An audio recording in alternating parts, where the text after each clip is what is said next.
My name is Durr Boyles, and I am the Adjutant General for the state of Mississippi. I've served from September 1st of 2016 to August 1st of 2024.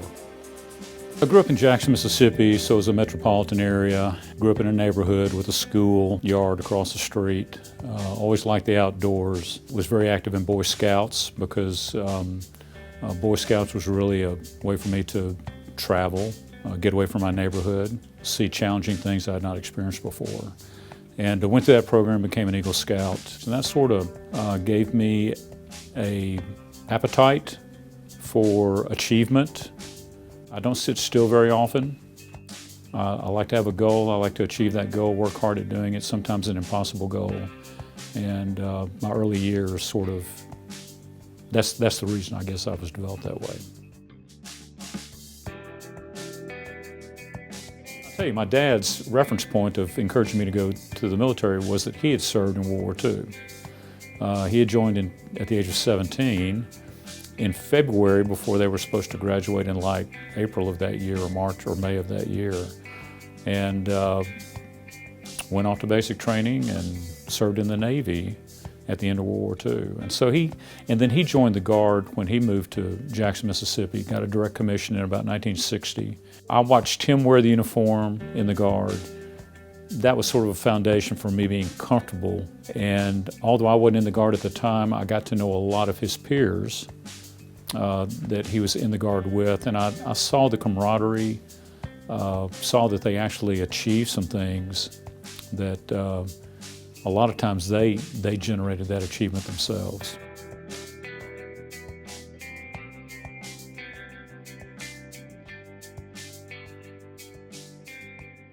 I guess the point in time when I decided to join the military was when I came home at Christmas. I was in engineering at Mississippi State, and I explained to my dad that it was going to be a 5-year program, not a 4-year program, and he had put money aside for 4 years of college, so he didn't have the 5th year planned out, although he probably would have paid for it. But he challenged me and said, well, why don't you go talk to the ROTC folks? I understand that the Guard is paying tuition. And I did that, and I liked what I heard. So I was successful in ROTC mainly because my roommate dated the lieutenant colonel's daughter. And so I had an in with the lieutenant colonel who was running the program in that he would call me into his office and say, so how's my daughter doing? On the day that I graduated, it was May of 1982. Reagan had just been elected.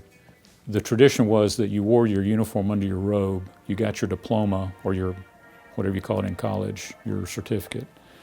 And then you run back to the back of the room, you shed your cape, and you have your uniform underneath, and at the end of the program you march down to swear in front of the entire Coliseum and all the graduates. And as we started marching down, when it became our turn, we started hearing catcalls and whistles and, jeers from the crowd, which was typical for the 70s.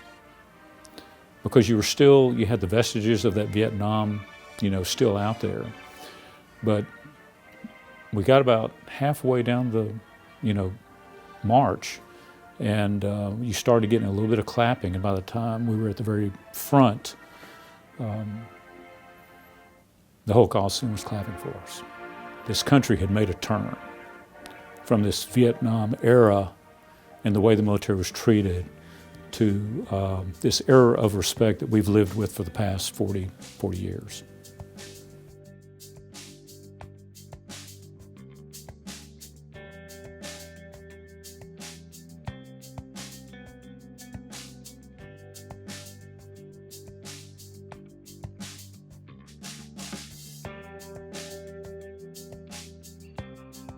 So I go to Kosovo to retire. I go to Kosovo to grab my last opportunity at points and then retire. Didn't work out that way.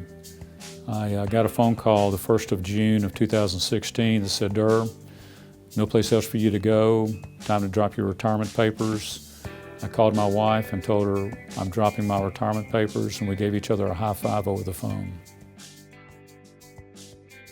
About 3 weeks later, I got a phone call from General Collins And he said, Durr, I'm retiring September 1st, and the governor wants you to be the next tag. Completely not on my radar. Because I have an insurance business back home I'm going back to. And I actually threw a couple of names back at General Collins and said, well, why didn't so-and-so want it, or why did so-and-so want it? They're much better qualified candidates than I am. And he says that the governor wants you to do it. So help me God. So help me God. Congratulations, John.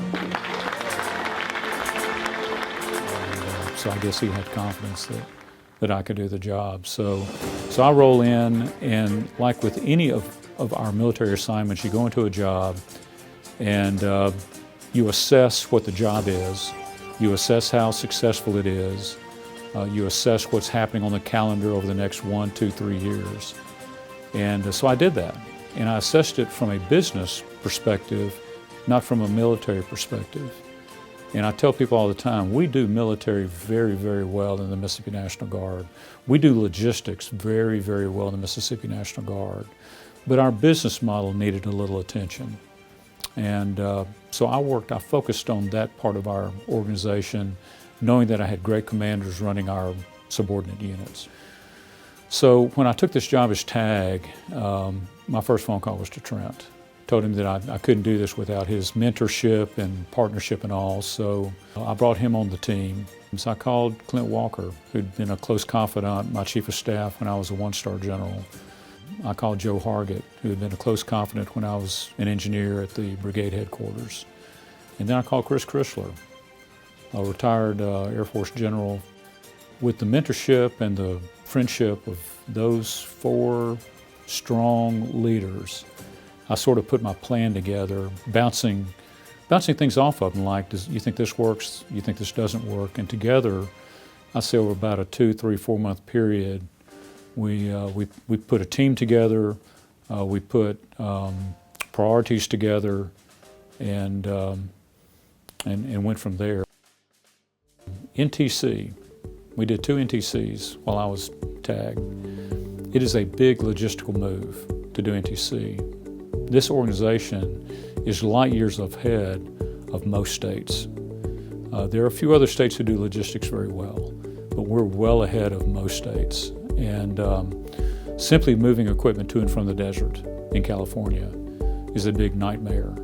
I didn't have to worry about that because we had great leadership in our logistics world. So that made my job easier. We had great leaders, as I've said before, great commanders who were motivated, who were great examples, who were enthusiastic about the work that they were doing.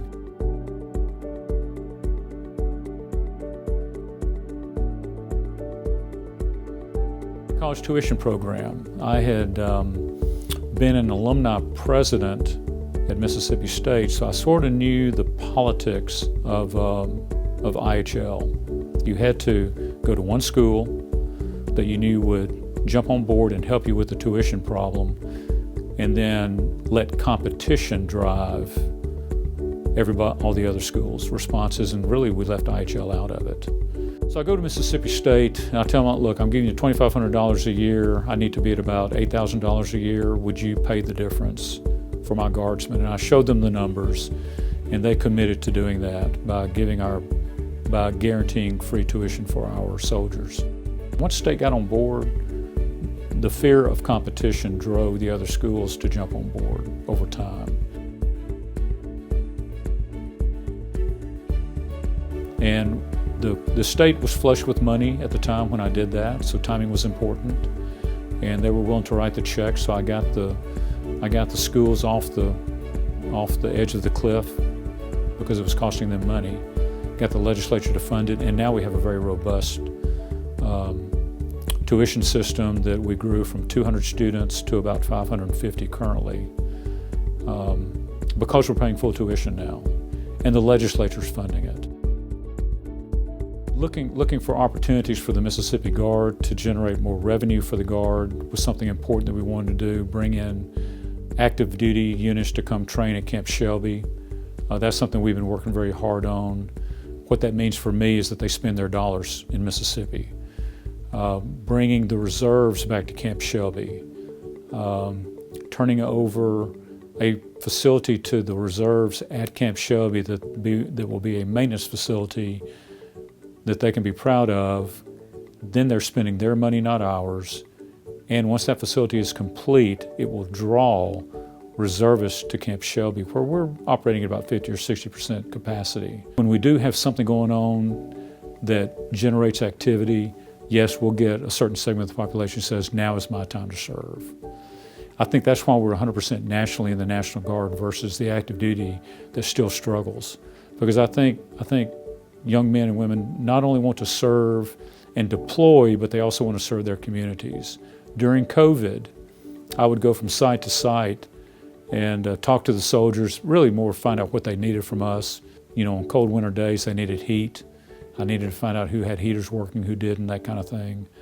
In the summer, I needed to find out who had fans, who didn't. So I stayed on the road checking all the sites. And I had one young lady tell me, in just a stop with her, she said, "Sir, I've deployed twice. And I will always deploy when I'm asked to deploy, but this is why I joined the Guard, to serve my community."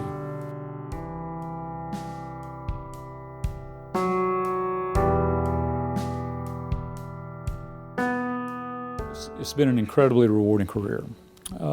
What it's meant for my life is that I've been a business owner my entire life and didn't always have the leadership tools that I needed to run that business from the civilian side, but I got that from the military side and went to every school I could go to, learned a lot about engineering, which I wasn't doing in my retail job, which was insurance.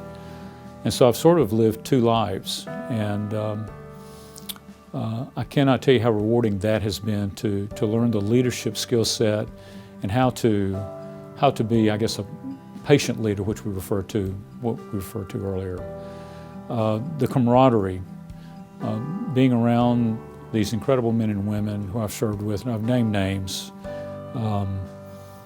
people who are willing to deploy overseas to disrupt their families in doing so, people who are willing to take a lesser paycheck because they're patriotic. It's just an incredible group of people to be around, and I am a better person because of it. Supporting the families has been another rewarding part of this job. When those soldiers and airmen do deploy, maintaining contact with those families and letting them know how much we appreciate them. And knowing, having gone through that myself, knowing what they're experiencing and doing everything we can to support them.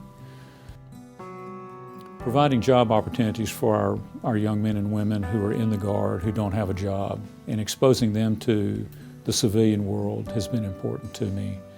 Because at the end of the day, this is about military service, but it's also about life and making you a better member of your community.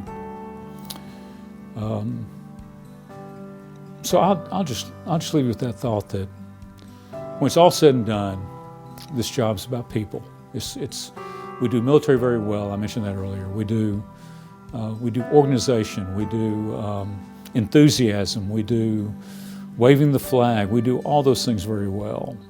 But at the end of the day, this job I've been in is about the people in this organization and the people we serve. And that is what I'll take with me as I walk away and leave it in great hands. The future is bright for this organization, and I couldn't be prouder to say thank you for letting me serve in this capacity for the state of Mississippi. Thank you.